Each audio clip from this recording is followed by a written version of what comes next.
Moi, je dirais qu'on a vraiment un paysage là, splendide à Rimini. Les gens là, sont vraiment exceptionnels.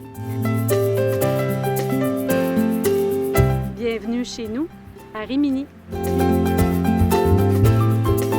Bienvenue à l'émission Chez nous. Aujourd'hui, on est du côté de Rimini et je suis en compagnie de la mairesse de Rimini, Isabelle Coderre. Bonjour Isabelle. Bonjour, ça va bien? Ça va bien et toi? Pas trop stressée de nous faire découvrir ton coin de pays? Un peu, mais j'ai confiance que ça va bien aller.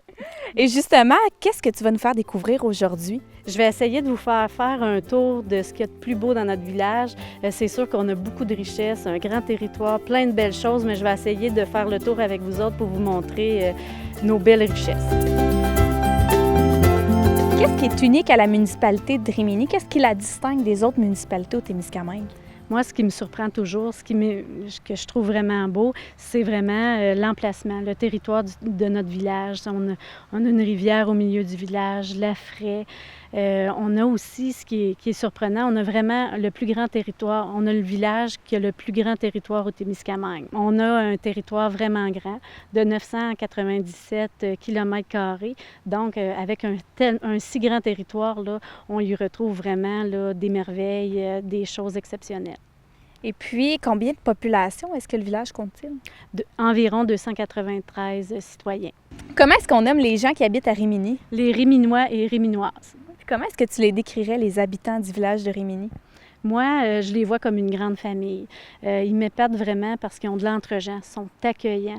Quand on se promène dans le village de Rimini, on a l'impression de faire partie d'une grande famille. On se sent bien, on se sent en confiance. Les gens, ils m'épatent parce que sont toujours là pour s'aider, sont toujours là pour donner de leur temps. Ils sont vraiment là, incroyables. Depuis combien de temps est-ce que tu habites le village de Rimini? Moi, je suis native de Rimini. Je suis partie pour mes études. Et après, les possibilités d'emploi au Témiscamingue étaient vraiment super bonnes. Donc, j'ai décidé de revenir m'installer au Témiscamingue. Et j'ai choisi Rimini parce que je voyais toutes les belles choses que pouvait m'offrir mon village. Puis, c'est dans ce contexte-là que je désirais élever mes enfants. Parle-moi de toi, quel métier est-ce que tu occupes? Là, présentement, je suis directrice d'école depuis le 1er juillet. Auparavant, j'étais enseignante pendant 18 ans et les dernières 12 années, j'ai eu le plaisir d'enseigner à l'école de mon village. Puis, est-ce que tu es mariée? Est-ce que tu as des enfants? Oui, je suis mariée. J'ai même trouvé mon âme sœur à Rimini. Ah ouais? Oui, j'ai trouvé l'amour à Rimini et j'ai 3 beaux enfants. Depuis combien de temps est-ce que tu es à la mairie de Rimini? Je suis à la mairie depuis les dernières élections, l'automne dernier. J'ai été conseillère pendant une période de 6 ans. Lorsque le maire a annoncé qu'il ne se présentait pas aux dernières élections, j'ai vraiment réfléchi, est-ce que je posais ma candidature parce que j'étais consciente de l'ampleur du travail demandé et j'ai pris le temps d'y réfléchir. Par contre, j'avais l'avantage de connaître les dossiers, j'avais l'avantage d'être là depuis quelques années et j'en ai parlé à ma famille. C'est ma grande fille qui m'a décidé. Ma grande fille Amy me dit, bien, voyons maman, prends-le, tu es capable, j'ai confiance en toi. Puis quand tu t'impliques dans ton milieu, ton implication dans le milieu municipal, ça te fait, ça t'a changé. Ouais. Ça t'a permis de gagner de la confiance en toi. Puis elle dit, on voit que tu es heureuse dans cette implication-là. Donc, ma famille m'a vraiment soutenue, puis c'est pour ça que j'ai décidé de sauter le pas. C'est quoi les plus grands défis pour toi en tant que mairesse? Bien, dans les dernières années, il y a beaucoup de défis financiers. C'est sûr que les charges des municipalités augmentent et là, on ne veut pas augmenter les taxes de nos citoyens. On essaie d'être prudent. Donc, avec les charges qui augmentent, les revenus qu'on ne veut pas trop toucher, donc c'est un défi. Aussi, on a beaucoup de projets qu'on aimerait mener à terme, donc, mais il faut prendre le temps d'être stratégique, d'être réfléchi pour pas que ça l'implique trop de charges financières pour les citoyens de Rimini. C'est quoi les valeurs que tu prônes le plus dans ton village? Moi, je dirais l'entraide, parce que je pense que c'est notre force du passé, puis c'est notre force du présent. Les gens s'aident, sont toujours là un pour l'autre, et c'est ça qui fait qu'on a su avancer puis préserver ce qu'on avait déjà. Moi, une autre chose qui est importante pour moi, c'est d'informer mes citoyens. J'y tiens vraiment. Je trouve qu'il n'y a pas beaucoup de gens qui viennent au conseil municipal. J'aimerais avoir plus de présence. Ce que j'ai fait, c'est que afin de contrer ça. Je veux les tenir au courant de ce qui se passe dans le village, de ce qui se passe à la MRC. J'ai parti une chronique dans le journal local où je les informe des faits de la municipalité. Je leur donne le plus d'informations possible. Et sur la MRC également, parce que je pense que c'est important que les gens sachent où est-ce qu'on s'en va, puis c'est important d'être transparent avec nos citoyens. Puis, si tu pouvais te décrire en tant que mairesse? Je dirais que je suis une personne très humaine qui essaie d'être proche de mes citoyens. C'est un de mes objectifs d'être vraiment à l'écoute de mes citoyens. Pour parler de la partie historique du village, on se trouve avec M. René Daou. Bonjour! Bonjour! Alors, M. Daou, j'aimerais que vous me parliez un peu de l'historique de Rimini. Tout d'abord, en quelle année est-ce que le village a été fondé? Bien, il y a eu c'était en 2 étapes. En 1932, il y a eu un début d'installation de colons sur le chemin qui reliait Ville-Marie à Rouen, c'est-à-dire au Cric-Noir. Il y a une quinzaine de familles qui ont été installées là. Et puis, c'était sur le plan Gordon. Et puis, vu que le plan Gordon avait des failles qui faisaient que c'était pas bien installé, ils sont revenus quelques années plus tard, en 1935, avec le plan Vautrin. Et puis, c'est le diocèse de Joliette qui a eu la charge de parrainer l'ouverture de la nouvelle paroisse de Rimini. Tout le monde parle de 1935, mais il y avait eu un début en 1932. Et puis, c'est le diocèse de Joliette avec l'évêque Papineau, et puis avec notre évêque du diocèse de Hélébéré à l'époque, qui était Monseigneur Réaume. Et puis, suite à ce parrainage-là, le diocèse de Joliette a choisi un groupe de personnes qui étaient aptes à coloniser, en gros des chômeurs ou du monde qui n'avait pas d'ouvrage. Ils ont choisi les familles selon leurs capacités physiques, leurs aptitudes de métier, là. Et ensuite, des groupes d'âge. Ensuite, leur santé était évaluée, soit s'ils étaient aptes à affronter les rigueurs du milieu. Et puis, ils choisissaient tout les familles selon avoir assez de la même parenté pour se supporter. Puis en même temps, il ne fallait pas qu'il y ait trop de liens de parenté entre les différents groupes de familles, parce qu'ils savaient fort bien que dans une période assez courte, il y en a qui finiraient par des mariages, pour pas qu'il y ait trop de mariages entre parentés. Fait que tout ça était pris en considération.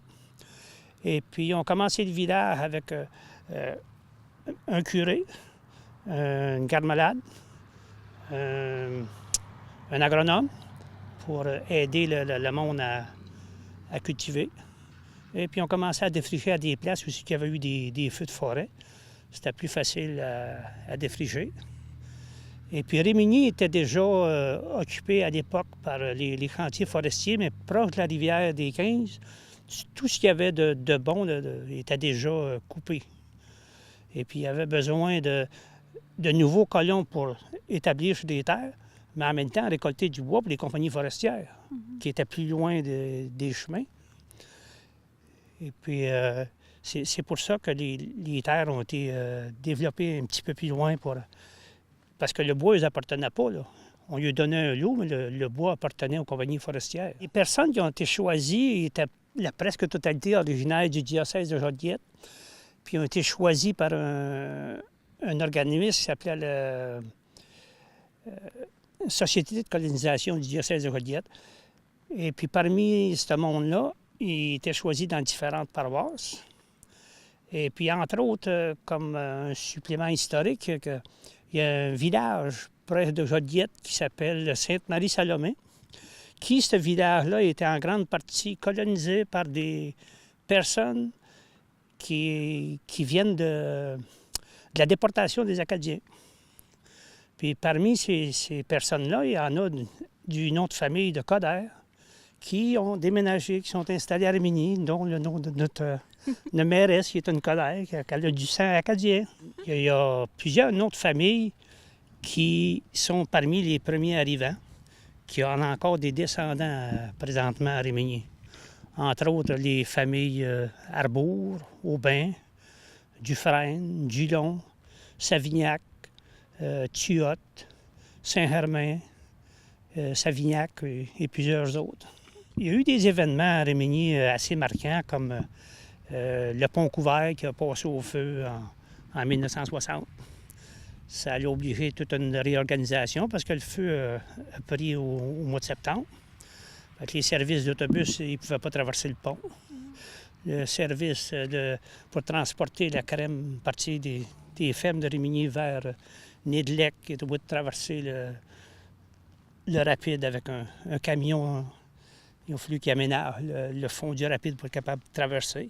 On s'est fait dire que c'est quelqu'un qui a été payé par les compagnies forestières pour faire brûler le pont. Parce que les camions ne vont pas transporter des gros voyages sur un pont couvert. Et mis à part cet événement-là, est-ce qu'il y a d'autres anecdotes propres à Rimini? Oui. À Rimini, le gérant de caisse de l'époque, de 1968, à partir du mois de décembre 1968, à 1970, il a vécu 3 vols de caisse armée. Okay. Et puis c'est une des rares municipalités qui a vécu autant de vols armés de la caisse. Oui, puis le gérant de caisse a tiré sur un des voleurs. Paraîtra qu'il est mort, mais on l'a jamais retrouvé. Okay. Ça, c'est en 1969. Avant même que Rimini existe, il y avait... c'était occupé par un campement de forestiers. Okay. Et puis, il y avait... Ça s'appelait à l'époque le rapide Boréal. Okay. Et puis les bateaux, pour éviter le rapide, il y avait une petite voie ferrée qui transférait les bateaux du lac des 15 au lac Boréal, qui est juste du côté nord de la rivière. Et puis ces bateaux-là, il y en a un, entre autres, qui s'appelait un alligator, qui est un bateau pour la drave, pour tirer les rafles de bio et de pitoune, avec un winch avec un long câble. C'est un bateau avec un fond plat, qui pouvait se déplacer sur la terre avec son winch, puis il s'en servait pour attacher le bateau, puis tirer les rafles de bio sur des longues distances, puis se raccrocher plus loin pour recommencer. Oui. Ça, c'était avant même que le village soit fondé? Oui. Mais le tout début de Rimini, il y avait encore une petite traque sur la rue Champagne qu'on a présentement. Et puis il évitait le rapide pour changer de lac.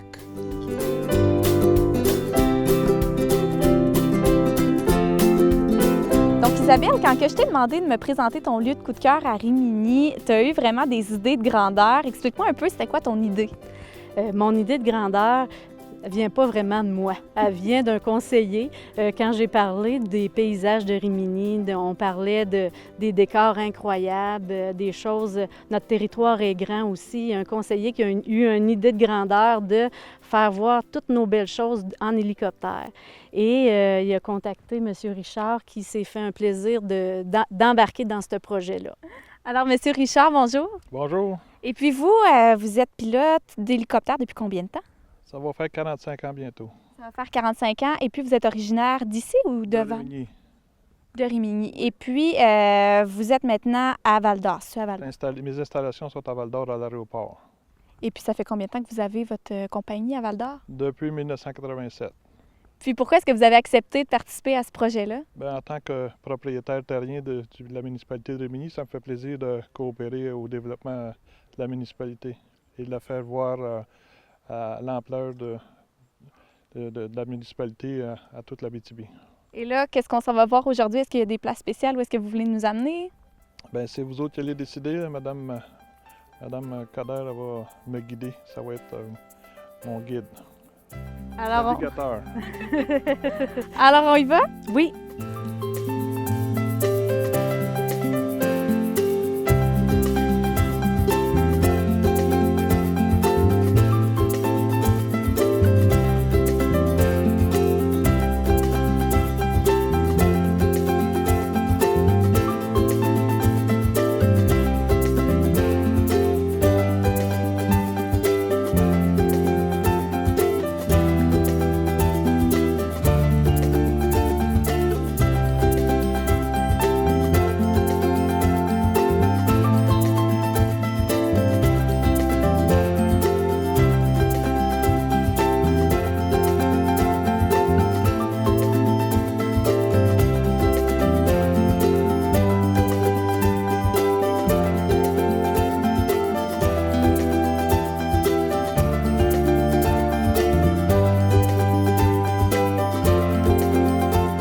Isabelle, on se retrouve maintenant dans un endroit très, très paisible, Aventure au Bicoba, qui est aussi ton deuxième lieu coup de cœur. Pourquoi est-ce que ce lieu-là est ton lieu coup de cœur? C'est sûr que j'ai des souvenirs vraiment géniaux qui se rattachent à cet endroit-là. C'est un lieu qui est vraiment paisible, qui est calme, qui est près du village, mais en même temps, ça nous permet de nous évader. Dans le fond, Aventure au Bicoba, il y a 3 chalets. Ils ont chacun un cachet différent. Et selon nos besoins du moment, bien, on choisit de se rendre au chalet là, qui répond le plus à nos attentes. Et puis pour les gens de Rimini, pour les résidents de Rimini, qu'est-ce que ce lieu-là représente? Je pense que c'est vraiment aussi une fierté d'offrir un service différent d'ailleurs, unique. Donc, je pense qu'ils sont fiers d'Aventure au Bicoba. Tu me parlais de souvenirs tantôt. Est-ce que tu as un souvenir en particulier, une anecdote en lien avec ce lieu-là? Oui, moi, je me rends souvent ici avec ma famille, avec mes enfants, mon mari, et les garçons peuvent pêcher. Il y a un autre chalet où il y a un quai, on a accès au lac des 15, c'est vraiment beau. Puis mes garçons, quand ils étaient plus jeunes, aimaient beaucoup pêcher là. Et moi, qui n'ai pas trop une adepte de la pêche, on a vraiment des beaux souvenirs là parce que les garçons pêchent, puis moi et ma fille, on lit, on jase, on échange. C'est vraiment, on est isolés tous dans notre petite bulle. C'est des beaux souvenirs. Puis on en rit beaucoup parce que mes garçons étaient à leur première expérience de pêche. Puis je pense que, étant donné que je suis pas très bonne à la pêche, mais je pense que nos prises sont plus mortes du fait de mes cris que de l'hameçon.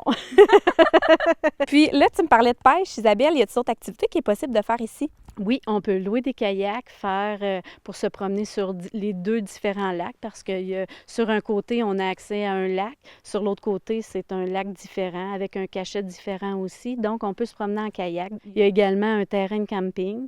Ensuite, il y a des sentiers pédestres. On peut se promener en forêt, explorer. Il y a vraiment des beaux paysages.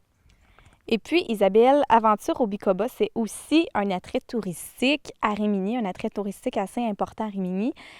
Pourquoi c'est un attrait touristique? Parce que, dans le fond, Aventure au Bicoba, ça a parti d'un projet d'un agent de développement du temps qui avait l'idée de faire découvrir notre belle forêt, notre belle nature, tout en étant quand même à proximité du village, faire découvrir des choses différentes, des activités différentes, comme par exemple le kayak. Donc, même si la personne est partie, il y a des bénévoles encore à Rimini. On a vraiment des bénévoles extraordinaires qui ont décidé de prendre le relais. Tout ce qui se fait, entretien des chalets, tout ça, c'est fait bénévolement. Là, c'est des bénévoles qui entretiennent le tout, qui s'occupent de gérer ça. Donc, c'est vraiment un projet qui m'épate. Donc, après ça, il y a eu la construction de chalets. À chaque année, les bénévoles essaient d'améliorer les chalets pour répondre plus aux besoins des gens, améliorent la vue, ils bâtissent des galeries. Vraiment, ils s'impliquent beaucoup. De quelle façon est-ce que Aventure au Bicoba collabore au tourisme à Rimini? Bien, je pense que par leur service qui est un peu différent, on est capable d'aller chercher une clientèle différente, répondre à des besoins qui sont différents. Donc, il y a des gens qui veulent vivre une expérience de camping ou de plein air, puis qui ne sont pas équipés pour en faire. Donc, ça, c'est une belle façon de répondre à ce besoin-là. Alors maintenant, on va parler vraiment de tourisme en général à Rimini. Et puis selon toi, est-ce que Rimini est une destination touristique? Oui, je dirais que c'est vraiment une très grande force de notre village. On a vraiment plusieurs attraits touristiques de différentes sortes aussi. Et puis, on parle de plusieurs sortes. Quels attraits touristiques est-ce que vous offrez à Rimini? À Rimini, on a 2 campings, tout d'abord. On a 2 campings, un camping municipal, un camping, on a le camping Rimini aussi. On a 2 pourvoiries. Ensuite, on a Aventure au Bicoba. On a des ateliers d'artisans locaux, une exposition d'artistes locaux qui est ouverte en permanence au bureau municipal. Ensuite, on a vraiment une église qui attire beaucoup l'œil. Il attire beaucoup les gens qui viennent voir avec... c'est une église en pierre des champs.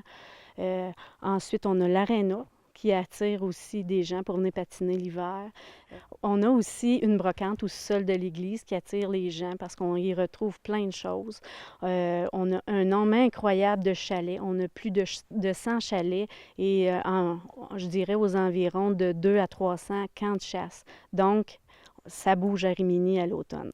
Et puis, est-ce que la municipalité de Rimini gère elle-même certains attraits touristiques? Oui, le camping municipal, on a vraiment un bon achalandage.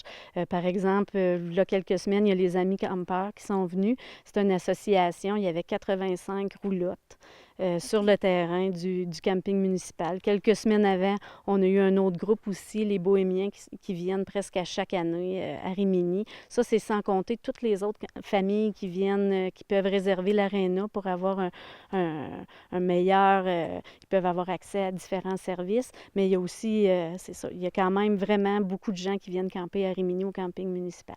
Et c'est principalement l'été, en fait, là, la saison touristique. Pour le village de Rimini, c'est là qu'il y a le plus d'achalandage, là, selon moi. Oui, on en a beaucoup. C'est sûr que aussi le nombre de lacs, on a vraiment beaucoup de lacs à Rimini. Donc, l'été, on a beaucoup de gens qui viennent au quai municipal débarquer pour aller à la pêche. Même malgré que je dirais aussi qu'à l'automne, on a aussi un bon achalandage avec la période de la chasse.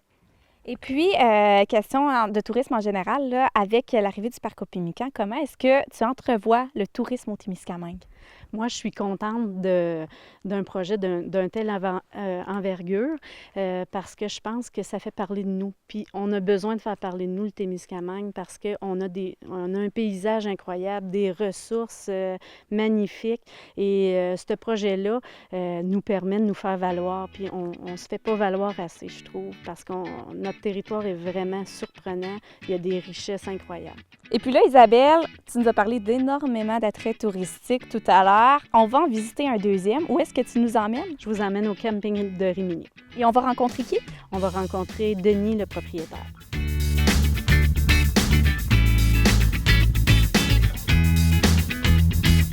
On exploite 92 terrains de roulotte avec 6 chalets, 3, on appelle ça des dortoirs. J'ai une cuisine aussi commerciale qu'on peut louer. On a des activités au camping, on fête la Saint-Jean. On fait aussi la mi-août à Michoui, qui est organisé par le comité social, qui est très actif ici sur le camping. Je vous dirais que ma clientèle vient plutôt d'Abitibi. C'est des gens de Rouen et au nord de Rouen. Je ne suis pas très connu au Témiscamingue, malheureusement, mais ça s'en vient bien. On travaille fort. Depuis les 4 dernières années, on a fait 9 terrains saisonniers à l'autre bout, à l'extrémité. On a aménagé 5 terrains ici pour les passants parce qu'il y avait une bonne demande. C'est pas mal nos gros changements. On a réaménagé la piscine, la toile, le chauffe-eau, tout est à neuf. On pense justement à aménager notre accueil, puis développer d'autres terrains. On est en négociation avec la municipalité pour l'achat de nouveaux terrains. Fait que comme ça, on va développer un petit peu plus proche du parc, plutôt que de s'en aller trop à l'extrémité des terrains. Ça commence à être loin un peu. Bien, on a les quais pour les pêcheurs, puis on a un accès direct au lac. J'ai une descente à bateau naturel qui est facilement accessible. Comme je parlais tantôt de la piscine, qui est quelque chose. Le parc, on a fait avec le comité social notre bateau pirate. Ce sont des jeux pour enfants. Fait que c'est ça. Là, ce sont les grosses activités là, qu'on retrouve ici au camping. On a les jeux de fer, pétanque qu'on a aménagé aussi. Une fois par année, on fait un tournoi de washer, ces choses-là. Fait que, c'est paisible.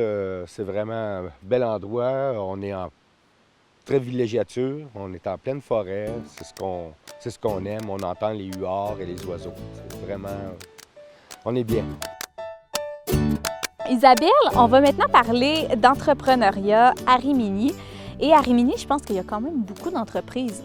Oui, les entreprises sont surtout vraiment par rapport aux touristes, pour accueillir les touristes, pour mieux les servir. Donc le moteur économique de Rimini, c'est le tourisme. Oui, en grande partie, je dirais aussi il y a de l'agriculture, il y a d'autres choses, mais en grande partie, c'est le tourisme. Initialement, il y avait beaucoup d'agriculture, il y avait aussi beaucoup d'exploitation forestière. Les gens travaillaient beaucoup dans ce secteur-là. À travers les années, ça a évolué, ça a changé beaucoup. Là, maintenant, je dirais vraiment que c'est vraiment le tourisme. Puis une entreprise originaire de Rimini qui maintenant est située à Évin, une entreprise qui est quand même assez connue, là. Oui, c'est des nouveaux arrivants dans les dernières années qui sont arrivés à Rimini s'établir avec leur famille et qui avaient une ferme bovine et ils ont décidé d'allier avec ça une boucherie pour avoir de la viande fraîche. C'est vraiment des gens dynamiques qui ont des idées. Leur boutique est à Évin, mais ils font l'élevage ici de bovins. Et là, Isabelle, tu as choisi de nous présenter une entreprise à Rimini, parce qu'il fallait quand même choisir une entreprise malgré tout. C'est où est-ce que tu nous amènes? Je vous amène au magasin général de Rimini. Donc, on y va? Oui.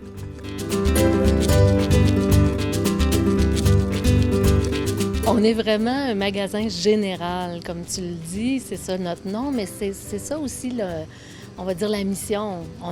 Pareil comme dans l'ancien temps. Les magasins généraux, dans l'ancien temps, il y avait tout ce que ça prenait pour la subsistance de ces villageois. Puis on a comme gardé un peu cette couleur-là. C'est qu'on fait des réparations de scie à chaîne, on vend des scies à chaîne, on installe des pompes à eau, on a des matériaux de construction, on fait de la bouffe, on transforme la nourriture pour en faire des mets, on a de la boucherie avec de la belle viande fraîche, on a de la bière, bien sûr, des produits de SAQ, de la loto, on est le petit côté, si je peux dire, dépanneur aussi, puis épicerie. Alors, c'est vraiment général. Tout ce qu'on peut trouver dans un magasin général d'époque, mais c'est ça, on a même des appareils électriques, grille-pain, etc. Fait que, tu sais, on essaie de répondre, dans le fond, aux besoins de la clientèle locale à ce niveau-là. Puis, l'été, on devient plus comme un genre de centre d'approvisionnement pour les chasseurs et les pêcheurs, les vacanciers.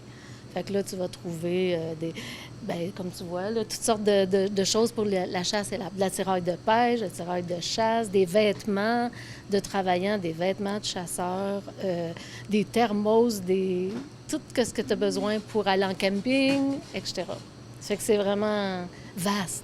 C'est beaucoup de départements à gérer. Heureusement, on a une belle équipe. Alors, on a différents employés qui s'occupent de différents départements parce que, comme tu sais, ça fait beaucoup de stock, beaucoup d'inventaire. Ça fait qu'on a 4 personnes que ça fait plus de 10 ans qui travaillent ici, qui étaient là avant que ça soit pris même par la coopérative forestière de Rimini, que c'était privé avant la famille des Barrettes. Ça fait que on a des anciens, on a des nouveaux, des jeunes étudiantes qui travaillent ici, qui sont tout le personnel est super dévoué, puis tout le monde touche un peu à tout. C'est vraiment une belle équipe, un beau magasin. Puis, bon, dans le contexte actuel, comme vous avez entendu dans les médias, la caisse ferme, on parle de fermer l'école, tout ça. C'est que nous, on s'accroche, on est résilient, on va essayer de passer à travers cette crise-là pour garder le service, mais aussi la vitalité économique qui, par contre-effet, c'est la vitalité économique, c'est la vitalité sociale, c'est la santé d'un village. Ça fait qu'on ne veut pas devenir on veut pas devenir un village dortoir. On veut continuer d'être un village autosuffisant le plus possible. On est capable de fournir à tout citoyen qui ne peut pas sortir du village pour X raisons tout ce dont il aurait besoin pour se réparer. Tu sais, des choses qui brisent en électricité, en plomberie. Donc, dans ce sens-là, si le magasin vit bien et fournit les services à ses citoyens, bien, il y a comme un enchaînement. Ça veut dire que les pourvoyeurs de notre communauté vont être fiers d'amener des vacanciers et de leur dire vous avez tout. T'sais, nous, on vous fournit le chalet, vous avez tout pour vous approvisionner. Ensuite, la municipalité, la même chose. Pour eux autres, c'est que s'il y a un centre d'approvisionnement multifonctionnel comme le nôtre dans le village, bien, ça veut dire que les nouveaux arrivants vont vouloir venir s'installer à Rimini. Donc, la municipalité va en bénéficier par ricochet. Fait que le camping, c'est la même chose. Là, c'est sûr que de plus en plus, les grosses compagnies veulent se débarrasser des petits fournisseurs de services comme nous. Alors c'est ça les enjeux qui nous attendent dans le futur. Donc, ceux qui nous approvisionnent en gaz propane, par exemple, ceux qui vont nous amener les matériaux. De plus en plus, il y a des restrictions qui s'ajoutent. Il y a des grosses compagnies comme John Sored qui vont fermer des parties de leur production. Fait que tout ça, ça fait en sorte que nous, on essaie toujours de s'adapter pour pouvoir justement que les gens qui viennent à Rimini viennent et sentent qu'ils sont capables de vivre à Rimini, pas juste venir dormir puis sortir du village pour aller travailler. Tu sais, ils peuvent faire grandir leurs enfants, ils peuvent, donc avec l'école, puis ils peuvent venir s'approvisionner, ils peuvent... Des fois, ça a l'air de rien, mais les gens viennent aussi se rencontrer. Fait que, puis ils se parlent de qu'est-ce qui se passe. On a un tableau communautaire. Alors, souvent, quand ils veulent savoir s'il y a un décès, il y a une naissance, il y a un baptême, ah oui, c'est quand? Donc, c'est tout affiché. On est comme un peu le centre touristique et le centre d'information pour les gens du village aussi.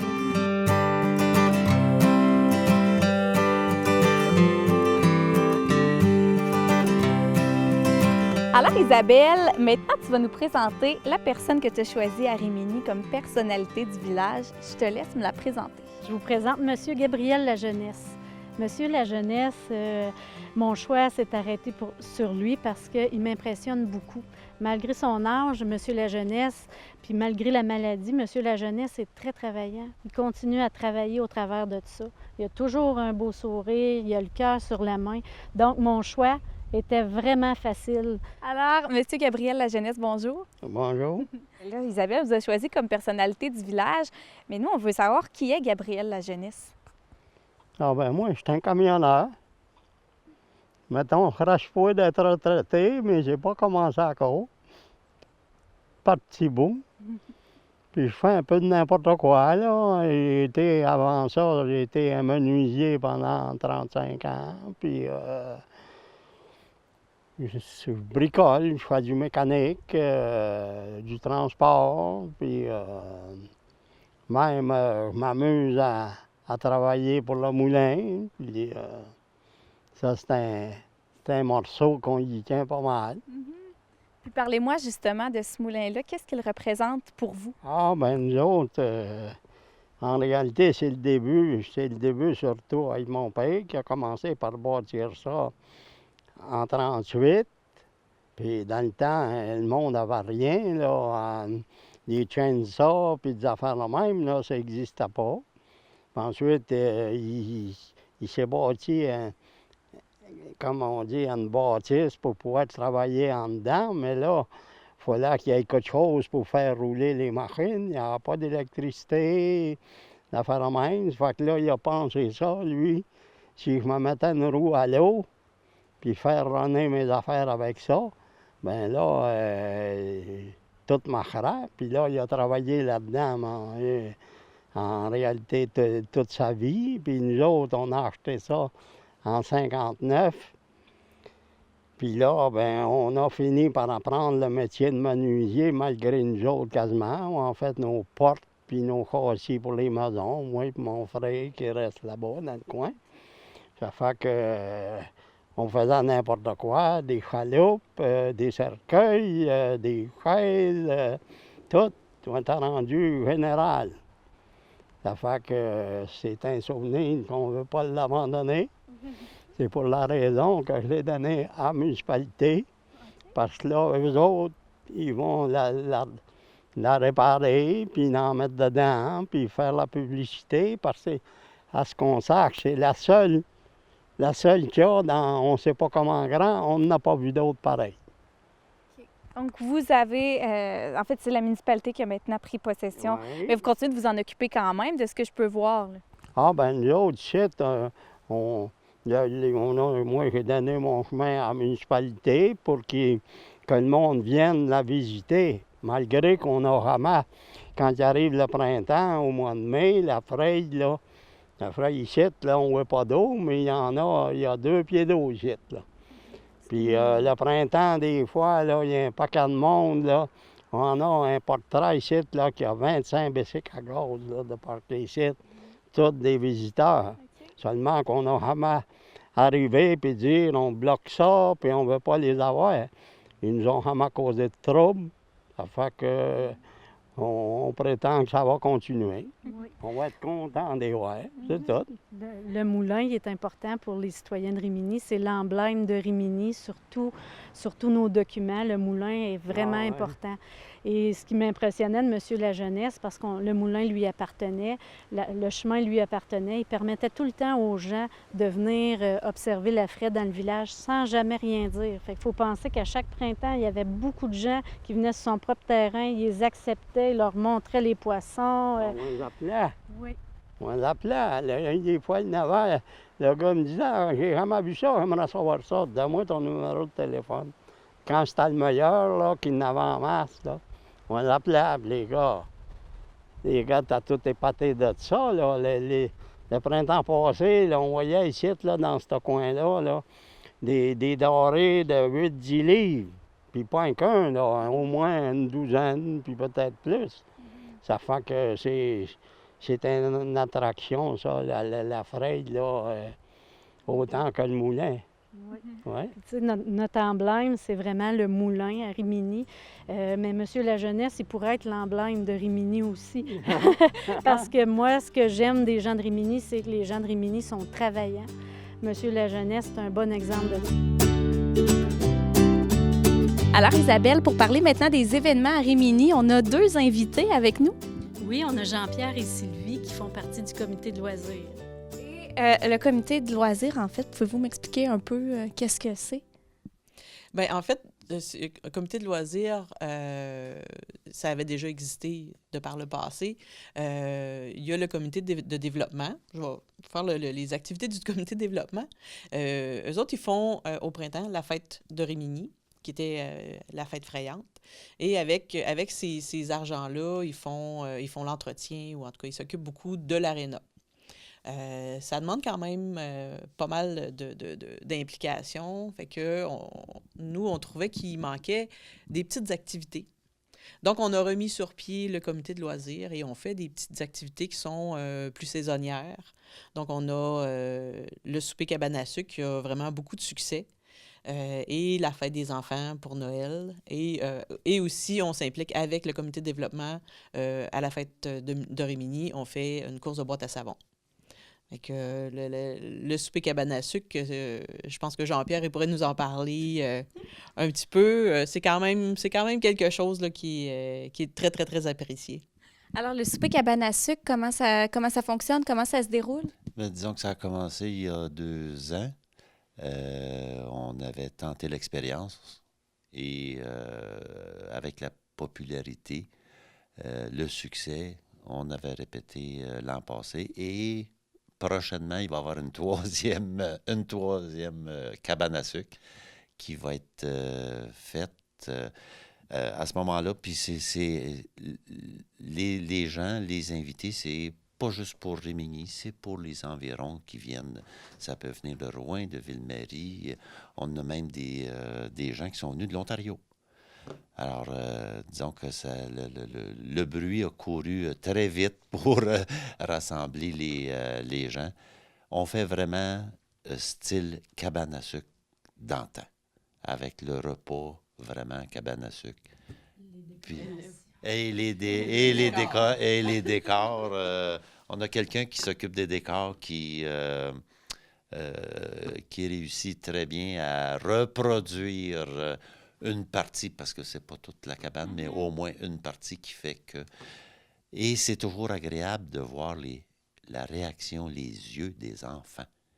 Quand les enfants arrivent, voient, même si c'est une partie de décor, ils ont déjà les yeux grands ouverts à apprécier ça. Ce qui m'amène à venir aussi à l'autre fête, l'autre activité qui est la fête des enfants, qui est très important justement pour les enfants.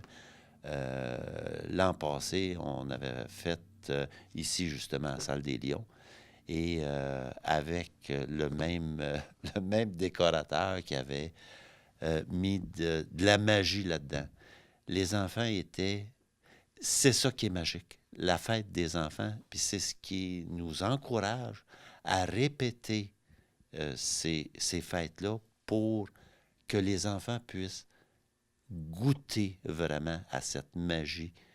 Les yeux éblouissants, c'est parce que le Père Noël aussi, il faut dire qu'il a retenu notre adresse. Puis, exactement, il veut revenir pour voir les enfants.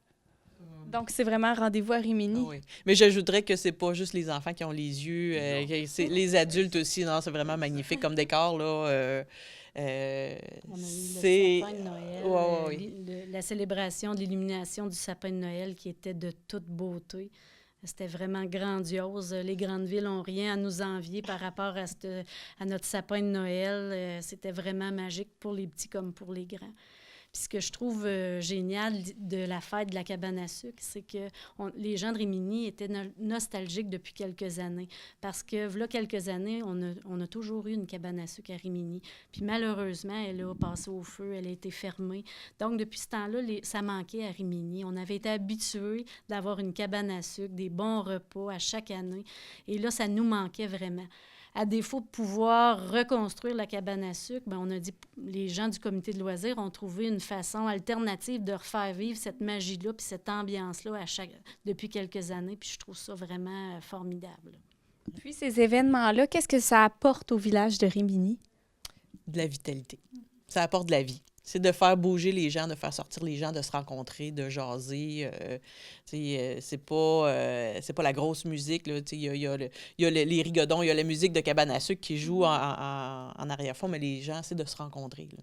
Puis de socialiser, de jaser. Mais c'est ça, même la cabane à sucre, là, les adultes aussi, là, c'est wow. Là. Le décor est vraiment génial. On se croirait vraiment à la cabane à sucre. Et c'est quand que ça se déroule, ce souper cabane à sucre-là? On fait ça, c'est en avril. Là, on respecte fin mars-avril. On regarde vraiment la date. On a été chanceux parce qu'on a toujours eu les dates à lesquelles on l'a fait avaient une température géniale. Parce qu'on a toujours un point de tir sur la neige extérieure. Fait que, on avait de la musique, des jeux pour enfants à l'extérieur. Puis pas juste pour enfants, parce qu'il y avait des jeux aussi pour adultes. Et il y avait la tire sur la neige qui faisait que, justement, Sylvie le disait, il n'y a pas juste les yeux des enfants, les yeux des parents qui devenaient enfants. Tu voyais les yeux le cœur d'enfant de tout le monde qui rajeunissait. Et ces événements-là, pourquoi est-ce qu'ils sont importants pour votre village? C'est la vitalité. J'ai mentionné tantôt. C'est ça. De faire de la vie. Puis permettre de se rencontrer les gens ensemble. Oui, on va se rencontrer au magasin, on se rencontre à la caisse, un à la fois, mais d'être capable de festoyer ensemble. C'est ça qui est le fun. Puis de différents âges, des plus jeunes aux plus vieux, que tout le monde soit ensemble. C'est ça qui est agréable. Se rencontrer dans des moments plaisants, pas juste à des funérailles, tu sais, veux pas, des fois on se rassemble dans des événements qui nous touchent, dans des événements, mais là, c'est des événements agréables, c'est le fun de se rencontrer.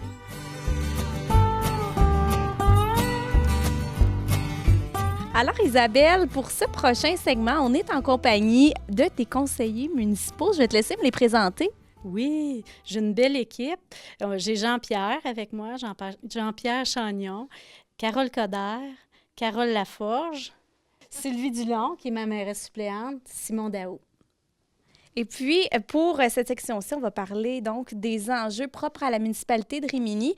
Avant de parler d'enjeux, on va commencer par parler du plan stratégique du Témiscamingue qui compte accueillir d'ici 2022 plus de 500 nouveaux arrivants. Ici à Rimini, est-ce que c'est un objectif d'accueillir des nouveaux arrivants? Oui, c'est une priorité pour nous. On a justement l'intention de s'asseoir avec la population puis de mettre en place des moyens, des choses qui pourraient faire que les gens auraient de l'intérêt à venir s'installer à Rimini. Et puis, sur quels atouts est-ce que vous allez miser justement ici à Rimini pour attirer de nouvelles personnes? Moi, c'est sûr que Rimini, je trouve que c'est un paysage incroyable. Ce que j'aime de Rimini, on l'a eu la preuve à plusieurs reprises, c'est que les gens sont soudés. On a l'impression de faire partie d'une famille, on s'entraide. Donc, je pense que c'est un atout vraiment important. On a la tranquillité. Les gens trouvent qu'on est loin, mais finalement, on est proche de tout. On est proche de Ville-Marie. New Lescard, on est vraiment centré entre les trois villes, mettons, majeures qu'il y a alentour. Donc, quelqu'un peut habiter Rimini, puis un des conjoints travaille à Rouyn, l'autre travaille à Ville-Marie, ils font égale distance. Puis, pour élever des enfants, je pense que c'est une place qui est vraiment plus sécuritaire que dans une ville un petit peu plus grosse où... moi, je pense que on peut miser là-dessus. On l'a, ça. Donc, pour les nouvelles familles, les jeunes familles, ça peut être un village très intéressant, là. C'est aussi intéressant pour la retraite. Moi, c'est ça que j'ai fait. Puis, je suis très heureuse d'être à la retraite. Ici, c'est assez beau. Le matin, je m'assieds dehors, puis je regarde le parc, puis j'entends les rapides, puis c'est vraiment beau pour la retraite ici. Et pourquoi vous avez choisi Rimini en particulier? Moi, j'ai beaucoup de famille ici, mais j'ai passé mes étés ici en enfance. Puis, j'ai beaucoup de famille. Puis, quand j'ai vu que le presbytère était à vendre, je suis venue en vacances. Puis, j'ai acheté ça, puis je suis venue vivre ici. Ça a bien tombé. Oui, ça a très bien tombé.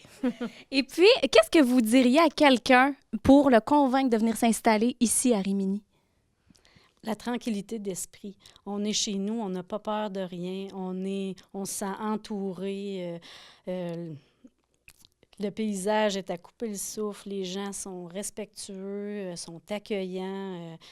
Il y a plusieurs choses, je manque de mots pour dire tout ce qui pourrait convaincre quelqu'un de venir s'installer ici. Et puis, de quelle manière est-ce que vous accueillez à Rimini les nouveaux résidents, les gens qui viennent s'installer ici? Présentement, on n'a pas de mesure particulière, mais on travaille là-dessus parce que c'est important pour nous de bien les accueillir puis de faire une bonne impression aux gens qui arrivent puis de leur faire sentir qu'ils font partie d'une grande famille. Il n'y a pas rien d'installé, mais je dirais, sur papier. Il n'y a pas de projet, mais les gens le font d'instinct. Les gens sont accueillants envers les touristes parce qu'on a beaucoup de touristes l'été. Fait que les gens sont déjà habitués à avoir des nouveaux visages, puis ils vont naturellement les accueillir, leur présenter. J'ai même vu des gens faire visiter notre village aux campeurs qui étaient installés près de l'aréna. Donc, les gens sont vraiment sympathiques à Rimini. Et puis finalement, est-ce que les nouveaux arrivants s'intègrent facilement ici? Oui, on a justement 2 nouveaux arrivants sur notre conseil qui ont décidé de ne pas juste être habitants de Rimini, mais de s'impliquer. Ça, c'est remarquable. Et vous, ça fait combien de temps que vous êtes arrivé à Rimini? Moi, ça fait 7 ans. Je suis arrivé ici pour venir travailler dans les camps forestiers et j'ai adopté la place. Ça fait 7 ans, puis justement, j'ai voulu m'impliquer dans la communauté. Je fais partie du comité des loisirs qu'on a ici avec la municipalité comme conseiller. Je m'implique, ça m'intéresse de faire grandir puis de faire connaître la place. Et puis, maintenant, on va vraiment parler des enjeux propres au village de Rimini. Quels sont les principaux enjeux, Isabelle? Ce qui est vraiment primordial pour nous, l'enjeu le plus important, c'est vraiment nos services de proximité.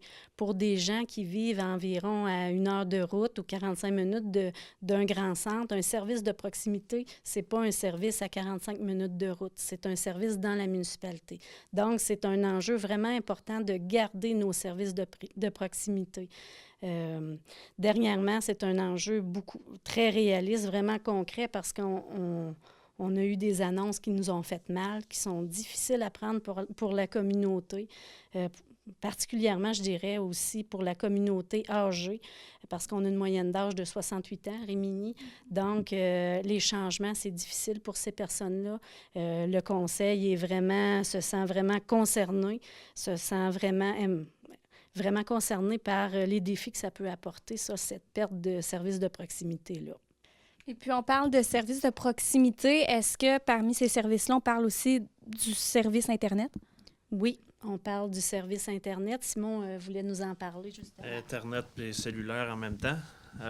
Juste à Rimini, il y a, pour expliquer le besoin d'avoir des cellulaires pour sécurité, et puis les gens qui vivent à Rimini, tout le monde a un cellulaire, mais il ne fonctionne pas. Donc, puis la sécurité dans la forêt. Ici à Rimini, il y a 250 personnes qui vivent environ à Rimini. Puis il y a au moins autant de chalets de camps de chasse, même plus, près de 300.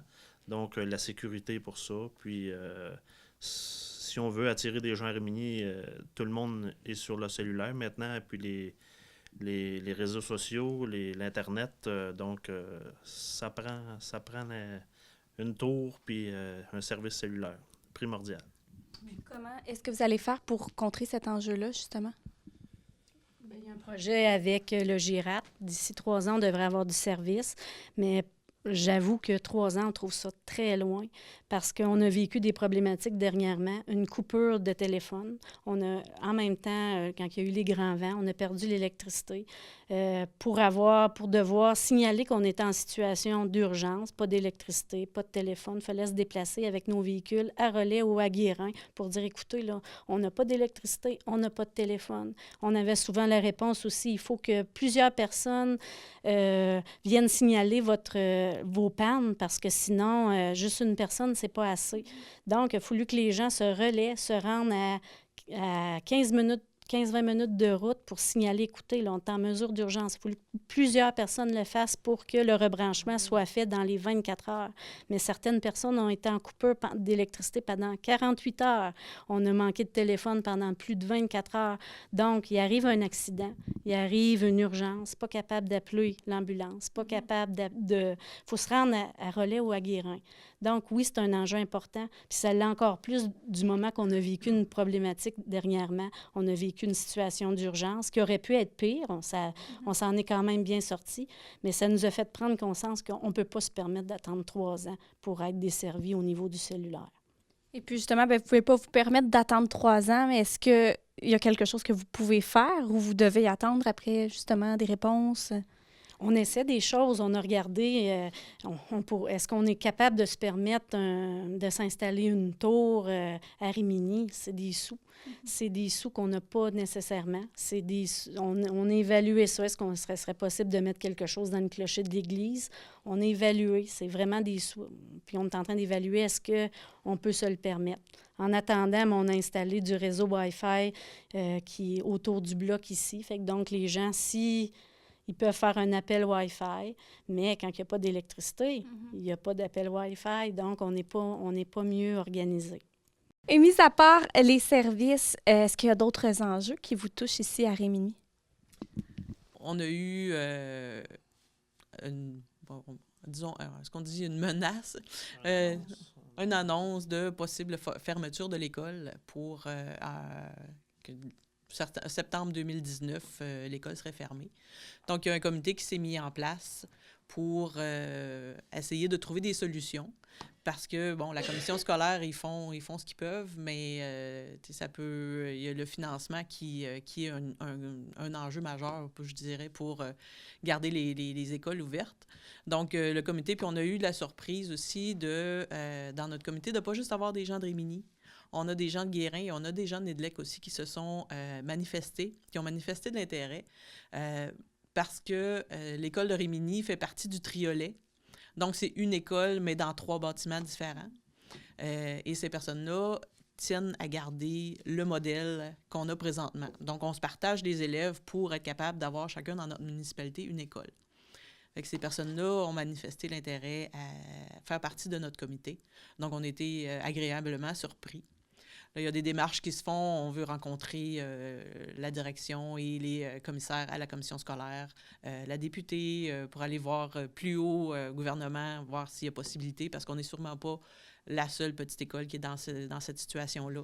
De quelle façon les choses peuvent être faites différemment pour aider justement ces petites écoles-là. Puis, tu sais, si tu n'as pas d'école, c'est difficile, je trouve, d'aller chercher des jeunes familles qui vont vouloir s'installer ici. Fait que, tu sais, c'est comme une roue sans fin où Fait que, il y a ça qui est puis on veut rencontrer aussi là, Madame la préfète, Madame Bolduc, avec aussi les maires des...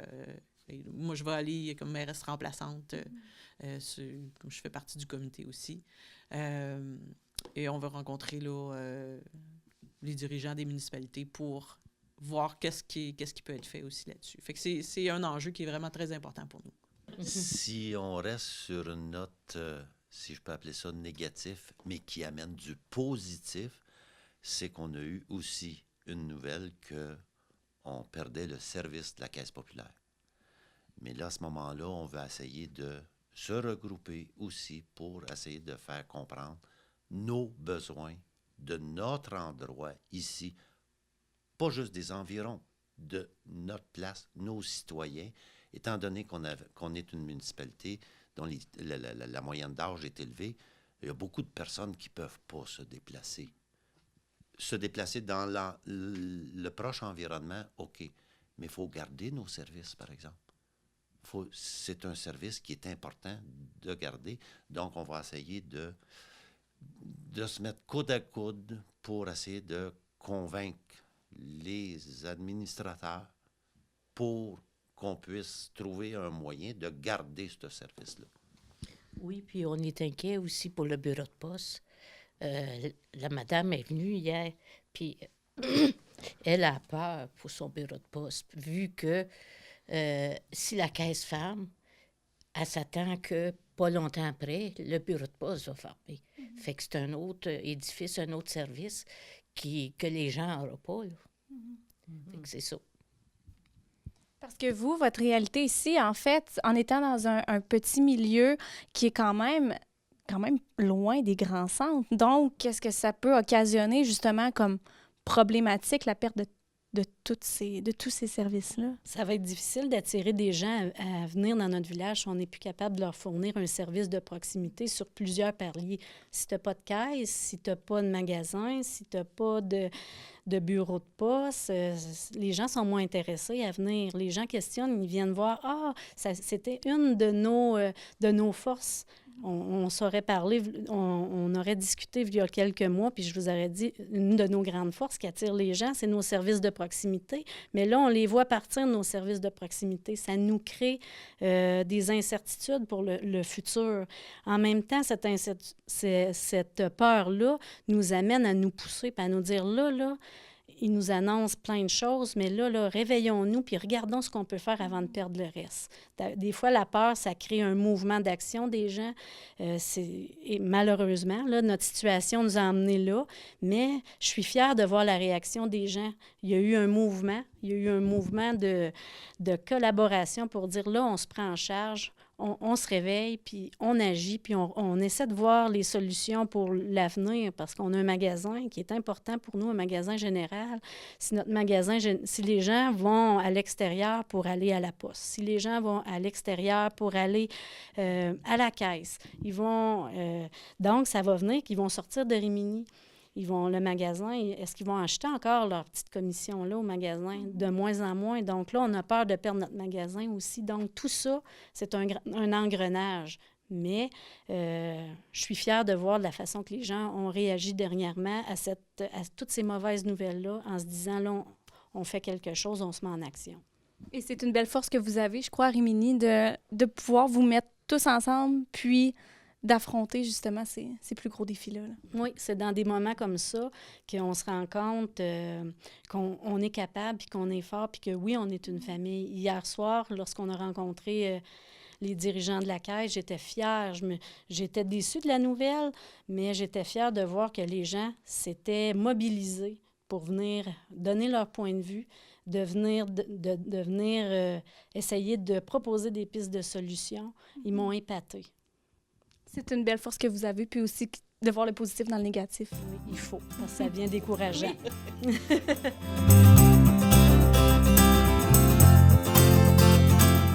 Maintenant, on va parler de projets à venir dans la municipalité de Rimini. Vous en avez plusieurs. Quels sont les principaux?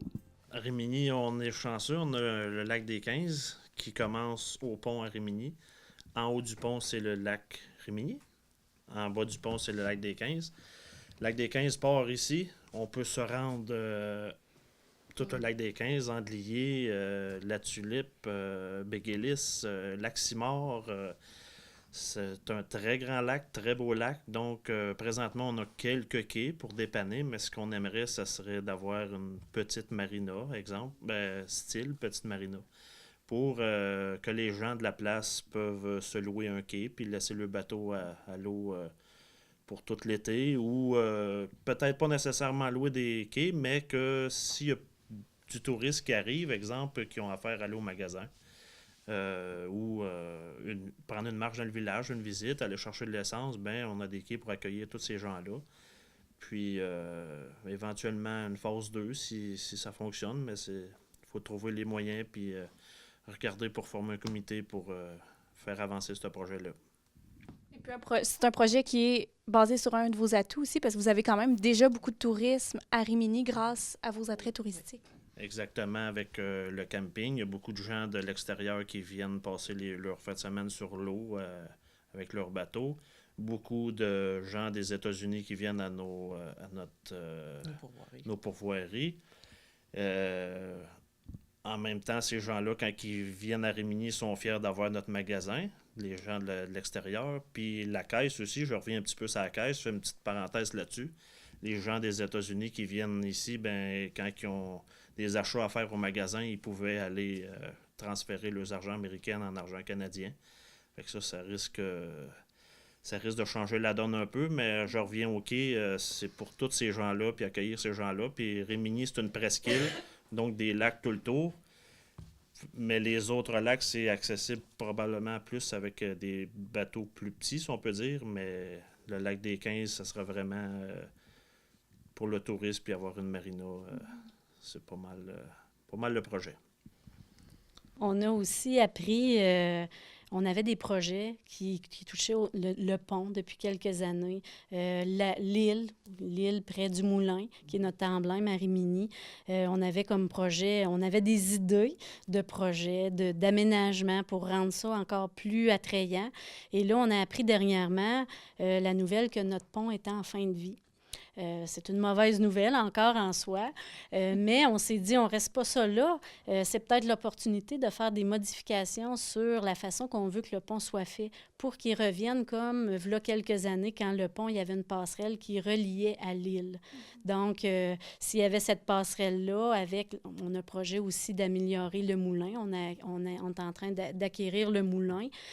Donc, on pourrait faire quelque chose, un beau projet là. Donc, ça, c'est des rêves qui nous permettent qui nous disent, c'est comme le petit bonbon qui nous dit, qui nous fait voir les bons côtés, puis qui nous motive à s'impliquer, puis à continuer malgré toutes les embûches qu'on vit dernièrement.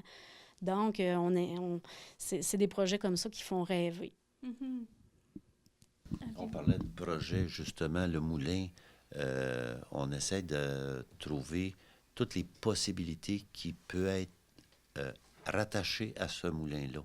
Le touriste, avoir un centre d'interprétation qui soit rattaché au moulin. Mais pour ça, il faut restaurer le moulin. Mm-hmm. Et c'est entendu que c'est beaucoup de grosses sommes d'argent avec bien des efforts. Mais on est prêt à le faire parce que c'est justement l'emblème de Rimini. C'est là depuis 1935 à peu près là, que la fondation, 39. Le moulin. Bon, à ce moment-là, depuis 1939, faut qu'il continue ce moulin-là, parce que c'est ça qui nous représente. Et en même temps, ajouter des activités qui vont faire que, justement, avec la passerelle sur l'île, qu'on va être capable d'aller sur l'île, avoir un centre d'interprétation, que c'est qui a existé, parce qu'il y avait de la vie sur cette île-là avant. Il y a des familles, il n'est pas grande l'île, mais il y a une famille qui a vécu là.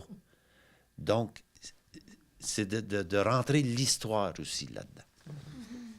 On a beaucoup de projets ici au Conseil. C'est ça, comme je disais tantôt, qui nous fait, qui est agréable. Ce qu'on voulait faire aussi, comme on veut rencontrer la population dans le cadre de la planification stratégique, les rencontrer puis regarder avec eux, c'est quoi eux autres leurs rêves, c'est quoi leur but pour Rimini, qu'est-ce qu'ils aimeraient pour notre village. nous, on en a, mais on aimerait savoir ce que les autres ont comme projet pour le village parce qu'on veut créer des choses qui vont répondre à des besoins puis des désirs de la population. Donc ça, on était censé le faire à l'automne. Ça a été repoussé un peu avec les tuiles reçues, mais c'est encore d'actualité. On veut le faire, puis c'est important pour nous de le faire, de rencontrer nos gens. En effet. Il y a le centre récréatif et en même temps aussi à côté qui est le parc. On a un beau parc sur le bord du lac.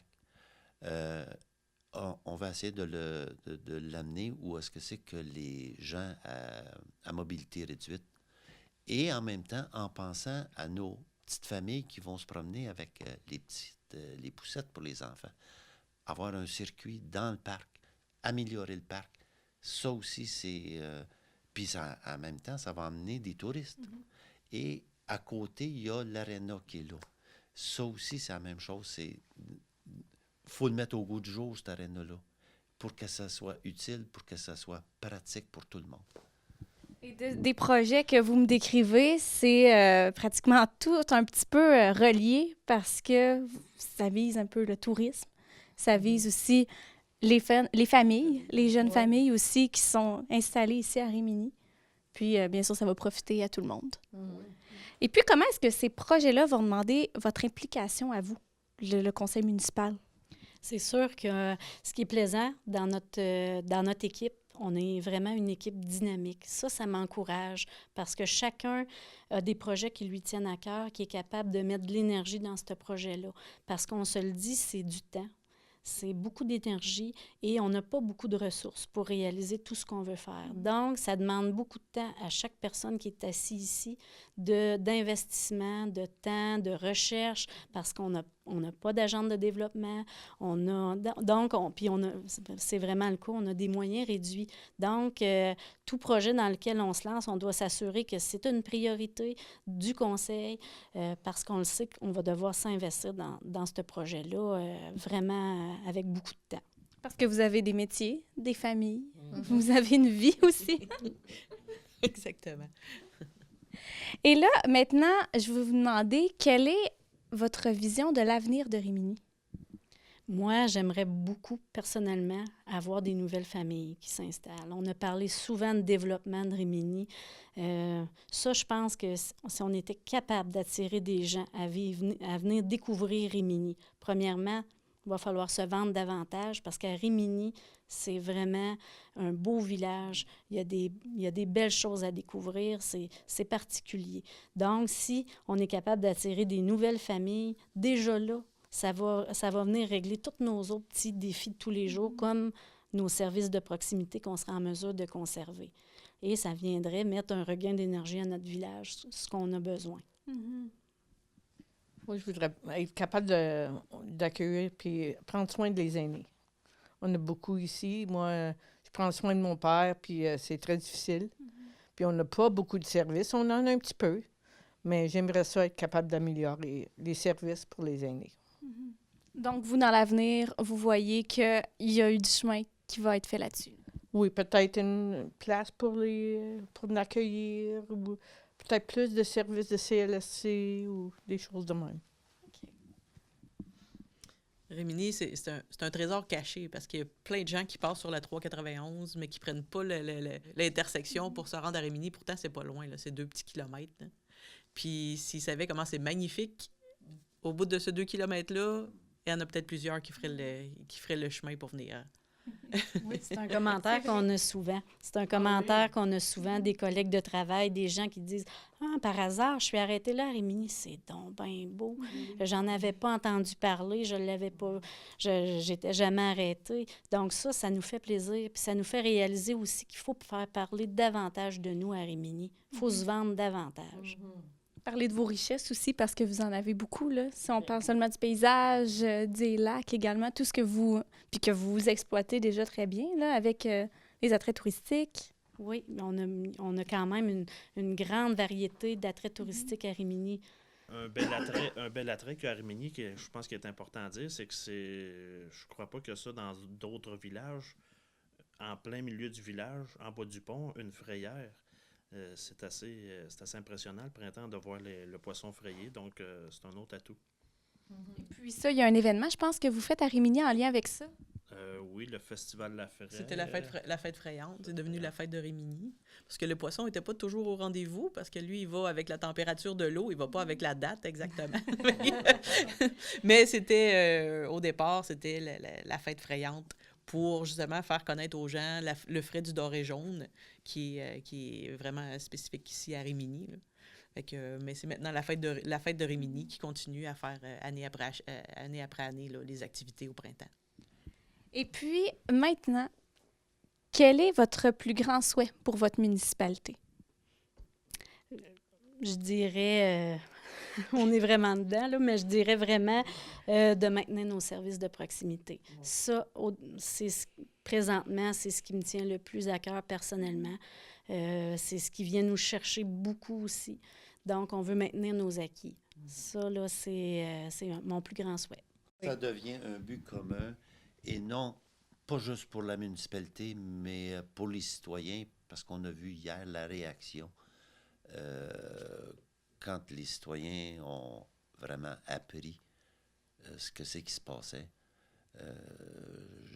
Je pense que ça devient un but commun de se serrer les coudes pour justement garder et profiter des services qu'on a présentement.